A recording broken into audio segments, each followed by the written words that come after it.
ঘুম থেকে ওঠার পর স্বপ্নের জগৎকে যেমন ঝাপসা মনে হয়, বাস্তবকে মনে হয় আসল সত্য।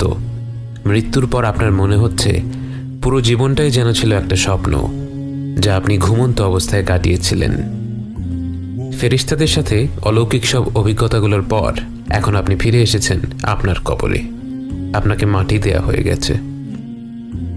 আপনি শুনতে পাচ্ছেন আপনার কাছের মানুষেরা দোয়া করছে, জিকির করছে, আপনাকে ছেড়ে যেতে চাচ্ছে না। কিন্তু আপনিও জানেন, তারাও জানে, তাদেরকে যেতেই হবে। প্রত্যেক মানুষকে তার ব্যক্তিগত পথ পাড়ি দিতেই হবে। কবরস্থান থেকে প্রস্থান করা শেষ মানুষটির পদধ্বনি আপনার কানে পৌঁছয়। এরপর সব নিশ্চুপ। একটি মুহূর্ত পার হলো না সারা দিন পার হয়ে গেল বোঝা গেল না, কারণ এই জগতে সময়ের হিসাব মেলানো কষ্ট। হঠাৎ করেই আপনি অনুভব করলেন আপনার কবরটা ছোট হয়ে আসছে, মাটি আপনাকে চেপে ধরছে। চিৎকার করে ওঠার আগেই মাটি আপনাকে এমনভাবে চেপে ধরল, আপনার মনে হলো আপনার দেহের প্রতিটি অঙ্গ মিলেমিশে একাকার হয়ে গেছে। এরপরেই আপনাকে মাটি ছেড়ে দিল। এটা কি কবরের আযাব ছিল? আপনি কি তাহলে শাস্তি পাওয়া মানুষদের দলে? আপনার মনে পড়ল রাসূল সাল্লাল্লাহু আলাইহি ওয়াসাল্লামের সেই কথাগুলো। তিনি বলেছিলেন, যদি মাটির এই চাপ থেকে কেউ বাঁচত, সে হতো সাদ ইবনে মুআদ রাদিয়াল্লাহু আনহু। যে সাদ ইবনে মুআদের মৃত্যুতে আল্লাহর আরশ কেঁপে উঠেছিল, যে সাদ ইবনে মুআদের জানাজায় শরীক হতে ৭০,০০০ ফেরেশতা পৃথিবীতে নেমে এসেছিল, সেই সাদ ইবনে মুআদকেও মাটি চেপে ধরেছিল।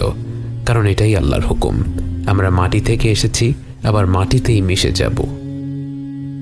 এরপর আপনাকে উঠিয়ে বসানো হলো। দেখতে ভয়ঙ্কর দুজন ব্যক্তি আপনার সামনে উপস্থিত হলো। মুনকার আর নাকির কাউকে সান্ত্বনা দেয় না, তারা নম্রভাবে কথা বলে না। তাদের কর্তব্য একটাই, তারা আমাদের পরীক্ষা করবে। অজুহাত দেওয়ার কোনো সুযোগ নেই। তারা আপনাকে দেখে বলল, মান রব্বুক, তোমার রব কে? তাদের চেহারা দেখে আপনি ভেবেছিলেন আপনার গলা দিয়ে হয়তো কোনো শব্দই বের হবে না।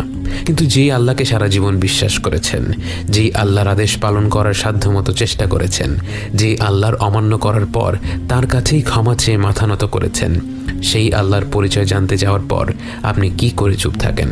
আপনার ঠোঁট আর জিহ্বা যেন আপনার মস্তিষ্কের অপেক্ষা না করেই বলে উঠল, আমার রব আল্লাহ। এরপর তারা প্রশ্ন করল, ওয়া মা দীনুক, তোমার দিন কোনটা? আপনি বললেন, আমার দিন ইসলাম। অবশেষে তারা জিজ্ঞেস করল, তোমার কাছে যাকে পাঠানো হয়েছিল তার ব্যাপারে তুমি কি বলো? তার নাম উচ্চারণ করতে গিয়ে আপনার মুখে হাসি ফুটে গেল। আপনি বললেন, তিনি হচ্ছেন আল্লাহর বান্দা, তার প্রেরিত রাসূল। আমি সাক্ষ্য দিচ্ছি আল্লাহ ছাড়া কোনো মাবুদ নেই এবং মুহাম্মদ সাল্লাল্লাহু আলাইহি ওয়াসাল্লাম তার বান্দা এবং তার রাসূল। সাথে সাথেই তারা বলে উঠল, সাদাক্ত, তুমি সত্য বলেছ। এবং সাথে সাথে আপনার কবরটা প্রশস্ত হয়ে যেতে থাকে। দেখতে না দেখতেই আপনার কবরটি বিরাট আকৃতি ধারণ করে। এরপর আপনার সামনে একটি চিত্র তুলে ধরা হয়। এটা কি একটি ভিডিও নাকি তার চেয়েও আধুনিক কোনো প্রযুক্তি, তা আপনার জানা নেই। সেটা নিয়ে ভাবারও সুযোগ নেই, কারণ আপনি হতভম্ব হয়ে দেখতে পেলেন সেখানে একটি ভয়ানক জায়গা দেখানো হচ্ছে, যেখানে চারিদিকে দাউ দাউ করে আগুন জ্বলছে এবং হিংস্র সব জীব কারো জন্য অপেক্ষা করছে। আপনাকে জানানো হলো এটাই আপনার গন্তব্য হয়ে যেত যদি আপনি আল্লাহর অমান্য করতেন, গাফেল হয়ে আপনার জীবন কাটিয়ে দিতেন।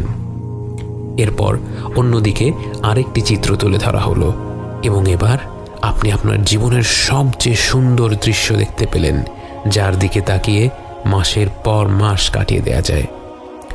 আপনাকে বলা হলো এটাই হবে আপনার সর্বশেষ গন্তব্যস্থল, এটাই হলো জান্নাতের সেই ঘর যার জন্য আল্লাহ আপনাকে সৃষ্টি করেছেন এবং যেখানে আপনি শীঘ্রই ফিরে যাবেন।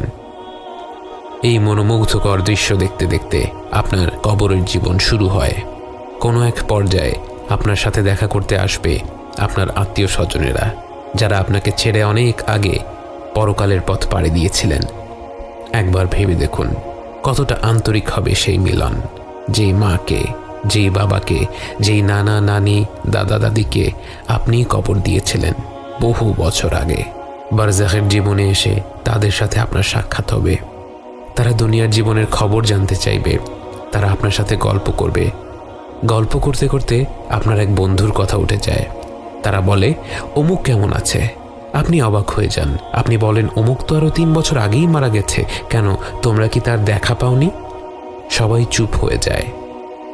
সবাই বুঝতে পারে আপনার সেই বন্ধুটি ঈমান নিয়ে মৃত্যুবরণ করতে পারেনি, কবরের আযাব থেকে নিজেকে মুক্ত করতে পারেনি। যে ব্যক্তি ঈমান নিয়ে মৃত্যুবরণ করতে পারল না, মৃত্যু থেকে শুরু করে জাহান্নাম পর্যন্ত তার পরিস্থিতি ক্রমাগতভাবে খারাপ হতে থাকে।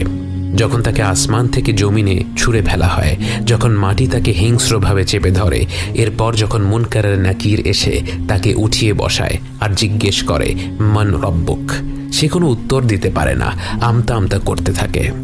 তাকে বলা হয় মা দীনুক, আবারও সে আমতা আমতা করতে থাকে, কোনো উত্তর দিতে পারে না। তাকে প্রশ্ন করা হয় রাসূল সাল্লাল্লাহু আলাইহি ওয়াসাল্লামকে নিয়ে, তার ব্যাপারে সে কি জানে। সে অনিশ্চিত হয়ে বলে, আমি শুনেছিলাম লোকে এই বলতো। তখন মুনকার আর নাকির বলবে, তুমি মিথ্যা বলেছ। তার মাথায় শক্ত লোহা দিয়ে এত জোরে আঘাত করা হবে যে তার চিৎকার শুনতে পাবে আশেপাশের প্রতিটি সৃষ্টি, শুধু মানুষ আর জিন ব্যতীত। এরপর তাকে জান্নাতের একটি দৃশ্য দেখানো হবে।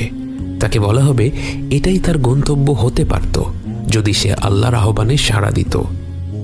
তারপর তাকে জাহান্নামের দৃশ্য দেখিয়ে বলা হবে সে নিজেই এই গন্তব্যটি নিজের জন্য বেছে নিয়েছে।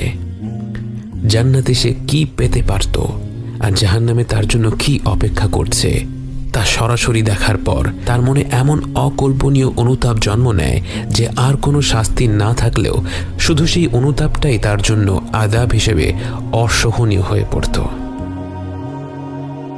সেই গন্তব্য আপনার হয়নি। আপনি শুয়ে আছেন আপনার প্রশস্ত কবরে, জান্নাতের আলোয় আলোকিত, শুধুমাত্র আপনার রবের অসীম রহমতের কারণে।